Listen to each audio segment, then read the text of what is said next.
기도하겠습니다. 하나님 아버지 감사합니다. 죄로 말미암아 영원히 멸망받을 수밖에 없었던 저희들을 구원해 주시고 주님의 자녀로서 우리의 남은 삶을 살게 해 주신 것 감사를 드립니다. 하나님의 이 귀한 복음이 또 지난 한 주간 온라인 학예 수양회라는 이름으로 또 전해지게 해 주셨습니다.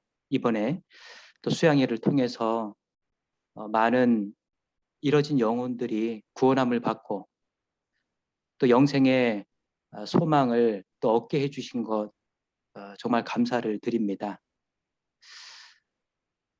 구원받은 또 우리 영혼들 남은 또 이어지는 또 삶 가운데 더욱 주님을 또 알아가게 해주시고 주님의 또 말씀과 또 교제를 통해서 하나님의 그 사랑과 은혜를 더 깊이 또 깨달아 알아가는 또 시간이 되고 그 가운데에서 주님 앞에 더욱 귀하게 또 쓰임 받는 또 삶이 될 수 있도록 또 인도해 주시옵소서. 말씀을 들었으나 또 깨닫지 못한 분들도 있을 줄 압니다. 하나님께서 더욱 크신 자비와 또 긍휼을 베풀어 주셔서 더 늦지 않게 또 돌이키게 해주시고 정말 그 마음을 또 하나님의 또 말씀 앞에서 또 굴복될 수 있도록 계속 하나님께서 역사해 주시고 또 인도해 주시옵소서. 이를 위해서 또 많은 또 형제 자매님들 또 같은 마음으로 또 기도하고 또 수고하게 해주신 것 또 감사를 드립니다. 하나님께서 정말 계획된 또 시간 가운데 이 마지막 때를 살아가는 저희들 마음속에 정말 어떤 마음을 품고 살아야 할지 더욱 또 알게 해주시고 또 그것을 또 붙잡고 살아갈 수 있도록 또 인도해 주시옵소서. 오늘 또 주일을 맞아서 또 오전 미선부 전체 모임으로 또 함께 하였습니다. 또 이 시간도 주님 함께 해주시고 또 마땅히 돌아보고 나누어야 할 교제 또 필요한 교제 할 수 있도록 인도해 주시옵소서. 모든 것을 주님께만 의지하고 부탁드립니다. 저희를 사랑하시는 예수님 이름으로 감사하며 기도드렸습니다. 아멘.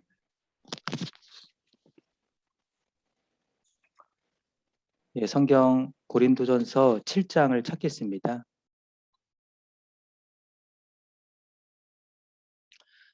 예, 고린도전서 7장 29절부터 예, 몇 구절 읽겠습니다. 형제들아 내가 이 말을 하노니 때가 단축하여진 고로 이후부터 안에 있는 자들은 없는 자 같이 하며 우는 자들은 울지 않는 자 같이 하며 기쁜 자들은 기쁘지 않은 자 같이 하며 매매하는 자들은 없는 자 같이 하며 세상 물건을 쓰는 자들은 다 쓰지 못하는 자 같이 하라. 이 세상의 형적은 지나감이니라. 예, 거기까지 읽었습니다.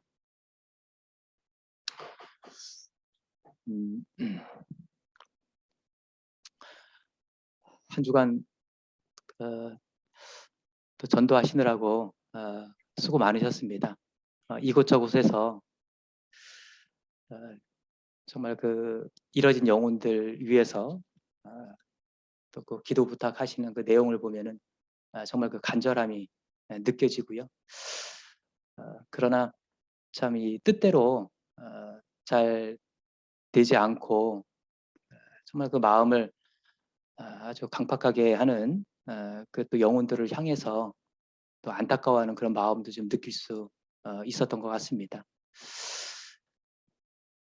아무튼 뭐 저희는 잘 모르지만 또 곳곳에서 많은 영혼들이 또 이번 수양일을 통해서 구원을 또 받았을 것으로 알고 있습니다. 또 이제 그런 좋은 기쁜 소식도 들려오고 하는데요. 아무튼 많이 수고하셨습니다. 오늘은 이 고린도전서 7장 1권 29절부터 말씀을 가지고 잠깐 좀 생각을 해보겠습니다. 그 내 삶을 주님께 맡기고 그리고 정말 그 복음을 위해서 살아가는 그 모습을 이 고린도전서 7장 29절에서는 이렇게 말씀을 하셨습니다. 때가 단축하여진 고로 이후부터 자, 때가 단축하여진 고로 이것이 바로 뭐냐면 정말 내 삶을 주님께 맡기고 복음을 위해 살아가는 모습이다라고 할 수 있는 겁니다. 때가 단축하여진 고로. 그러니까 때가 임박했다라는 것을 우리가 더욱 깨닫게 되면 우리는 더 확신에 거하는 삶을 살 수가 있는 것 같습니다. 그래서 구원받은 저희들도 성경 강연의 말씀을 또 이렇게 반복해서 자꾸 듣지 않습니까? 듣는 가운데 일깨우는 것은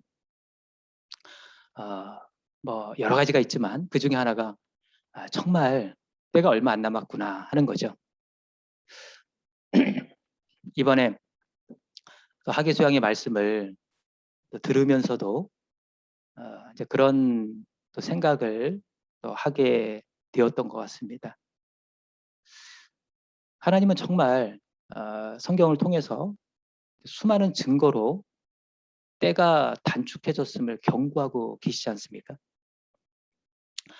어제 그 복음 두 번째 말씀이셨는데 어제 말씀 가운데 이 성경에는 사랑과 용서의 메시지를 담은 그 노란 손수건을 한 장만 걸어놓은 게 아니라 아주 빼곡하게 걸어놓았다고 이제 설명을 해주셨는데요.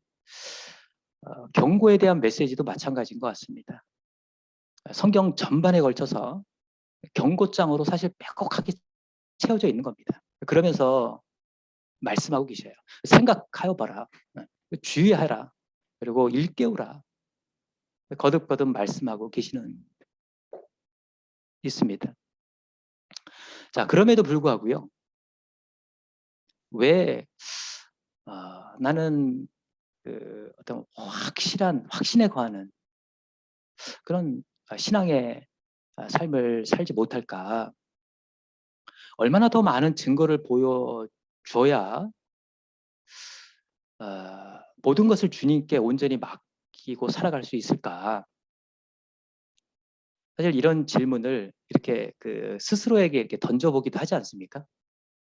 그러면서 참으로 나 자신이 얼마나 연약한지를 또 알게 되고 또 고백하게 되기도 하는데요. 그런데 또한 한편으로 보면요. 믿음의 세계에서 또 이런 모습이 나타나는 것 그 자체가요. 바로 때가 단축하여졌다라는 증거이기도 합니다. 저희가 그 누가복음 18장에 보면 인자가 올 때 세상에서 믿음을 보겠느냐라는 말씀이 있지 않습니까? 근데 이 말씀은 사실 그 불의의 재판관을 향한 그 과부의 간청, 원한을 풀고자 하는 그 과부의 그 부르짖음, 그것을 소개하시면서 하신 말씀이거든요. 인자가 올 때 세상에서 믿음을 보겠느냐. 다시 말해서 주님 오시는 날이 가까울수록 간절함도 없어지고 이 원한을 좀 품고 살아야 되는데 그 원한도 없어요. 그리고 믿음을 지켜나가기가 쉽지 않음을 알게 해주는 그런 말씀이지 않습니까? 때가 단축하여진 고로. 이 말씀은 정말 주님이 다시 오실 그 날을 우리가 의식하는 삶을 말하는 거잖아요. 그래서 사실 이게 없으면 이제 믿지 않는 사람들은 그 성경의 이 사실을 이야기하면 되게 이제 싫어하지 않습니까? 예. 그런데 사실 이게 없으면요, 생활 속에 신앙 생활이 온전히 될 수가 없습니다. 주님 다시 오시는 주님의 재림을 의식하는 그런 삶이 없으면요, 생활 속에 바로 죄가 들어오게 돼 있어요. 우리의 신앙, 우리의 믿음은 흐려지게 되어 있습니다. 그 단적인 예로요, 출애굽기 32장 그 사건을 봐도, 자, 이스라엘 백성들이 이제 그 모세의 인도로 홍해를 건너서 광야로 들어갔습니다. 그리고 이제 모세가 시내산으로 올라갔지 않습니까? 그런데 하루 이틀 3일 이게 아무리 기다려도 모세가 내려오질 않는 거예요. 그러니까 말씀해 보면 백성이 모세가 산에서 내려옴이 더딤을 보고 그랬거든요. 자, 모세가 산에서 내려옴이 더딤을 보고 어떻게 했습니까? 예, 우리를 인도할 신을 우리를 위하여 만들라. 그러니까 아론에게 백성들이 외쳤지 않습니까? 결국은 금송아지 한 마리를 뚝딱 만들어서 그 금송아지 우상을 만들어 섬기게 되는 그런 죄를 짓게 되었습니다. 모세가 산에서 내려옴이 더딤을 보고. 우리가 신약 마태복음에서는 마태복음 25장에서는 또 어떤 사건이 있습니까? 열처녀 사건이 있었지 않습니까? 거기도 보면 뭐라고 말씀하시냐면 신랑이 더디옴으로 그랬거든요. 신랑이 더디옴으로 어떻게 됐냐면 다 졸며 잘세 그랬습니다. 10명의 처녀가 있었는데 그 중에는 기름을 가진 자도 있었고 기름을 가지 않은 자도 있었습니다. 반반, 5명, 5명. 그런데 다 잠이 들었다라고 말씀하고 계십니다. 그러니까 다 잠이 들어버렸기 때문에요. 누가 기름을 가진 처녀인지 누가 기름을 가지지 않은 처녀인지 구별이 안 되는 겁니다. 그러니까 하나님과 멀어지고 이 말씀과 멀어지고 그리고 죄에 물들면요. 그리고 그 신앙의 잠을 자는 자, 그 이유가 이 성경에서는 어디에 있다라고 말씀하시냐면 더딤을 보고 라고 말씀하고 있습니다. 더딤을 보고. 그래서 고린도전서 이 7장은 사실 전체적으로 그리스도인의 어떤 삶의 원리를 말씀하시고 있는데 그러면서 29절에 때가 단축하여진 거로 이것은 뭐냐면 우리 삶의 그 태도, 마음의 자세가 어떠해야 하는지를 말씀하고 계시는 겁니다. 이제 그것을 그 아래 이렇게 설명하고 계시는데요.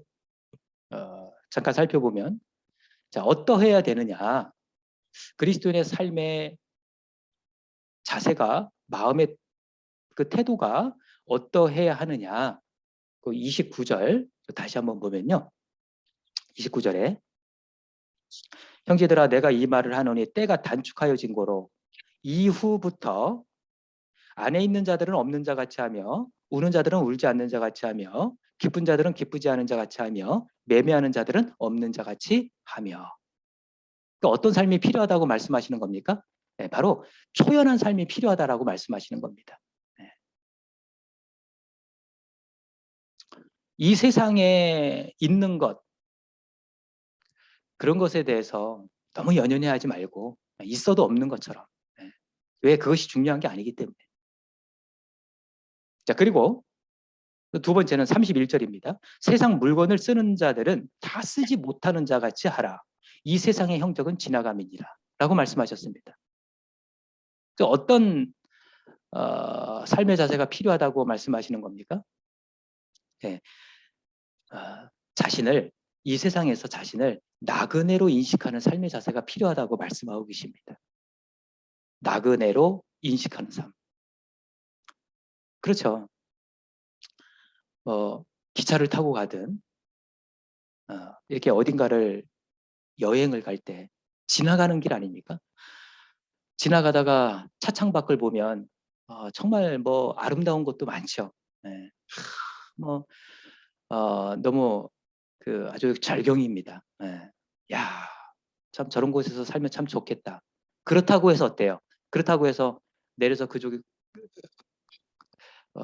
그 지나가는 중에 그 중간에 내릴 수가 있습니까?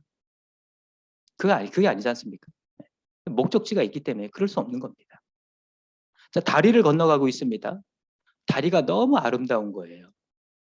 아무리 아름다워도 그냥 지나갈 뿐입니다. 그 다리 위에다가 집을 짓고 살지는 않습니다.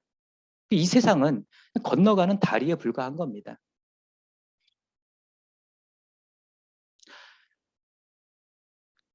그 어린 시절 놀던 놀이 중에 그 땅 따먹기라고 하는 놀이도 있는데 그 하루 종일 그 어, 남의 집 앞마당에서 금 거놓고 서로 이제 그 땅, 땅 따먹기 하는 겁니다.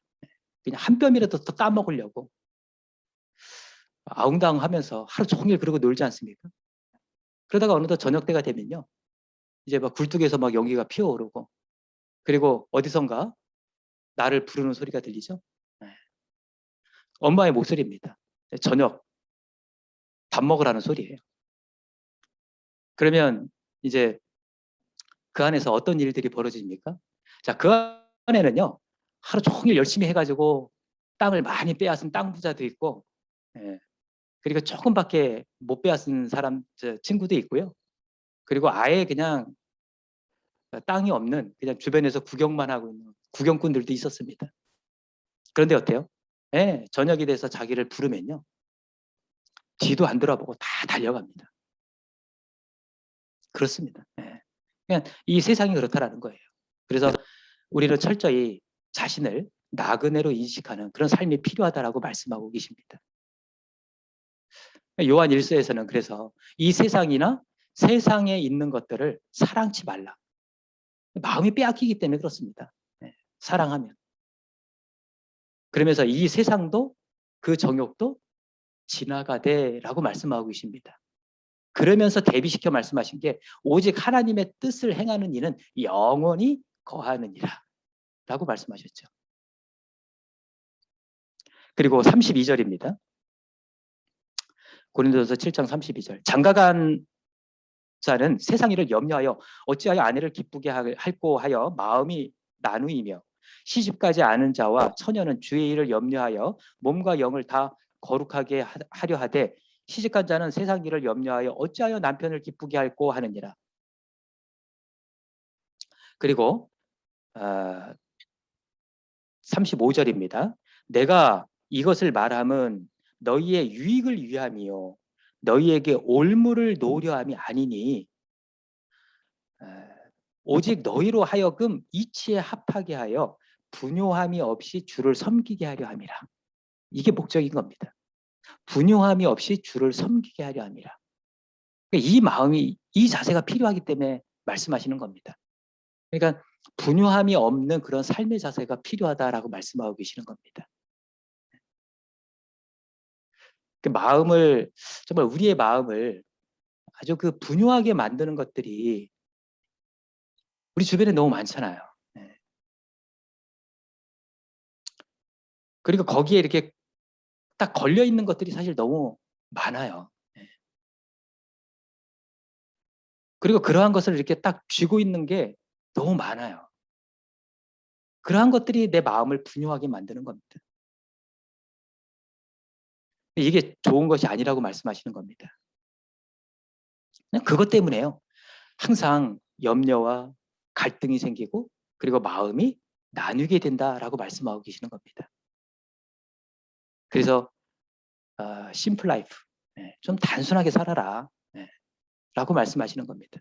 시편에도 보면 시편 119편 113절에 말씀하셨죠. 내가 두 마음 품는 자를 미워한다. 이게 이제 마음이 분요해서요.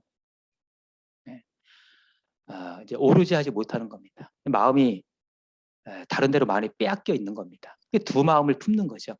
하나님은 미워한다고 했거든요. 그러면서 주의 법을 사랑하나이다.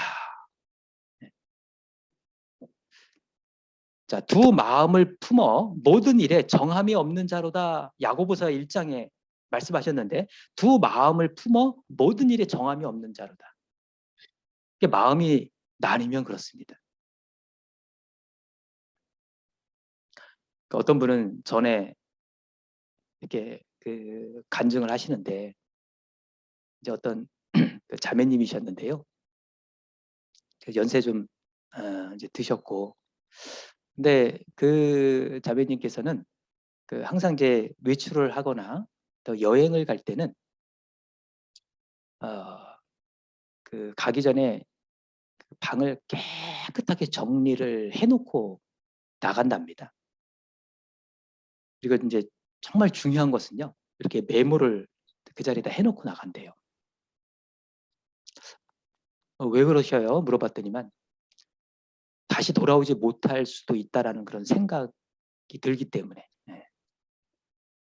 그래서 이제 저도 이제 그 간증을 들으면서 정말 그렇구나. 네, 맞다. 네. 그러니까 우리 이 세상에서의 우리의 삶이 그래야 되겠구나. 네.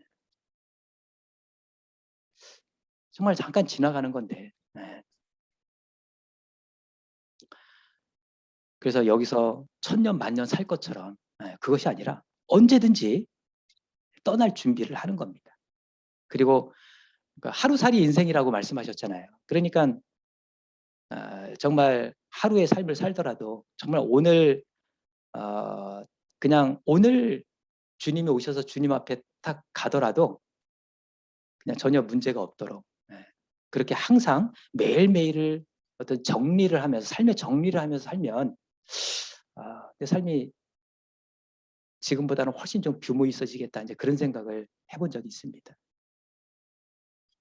35절 말씀 다시 한번 읽고 마치겠습니다. 내가 이것을 말함은 너희의 유익을 위함이요 너희에게 올무를 노려함이 아니니 오직 너희로 하여금 이치에 합하게 하여 분유함이 없이 주를 섬기게 하려 함이라. 여기까지 하겠습니다.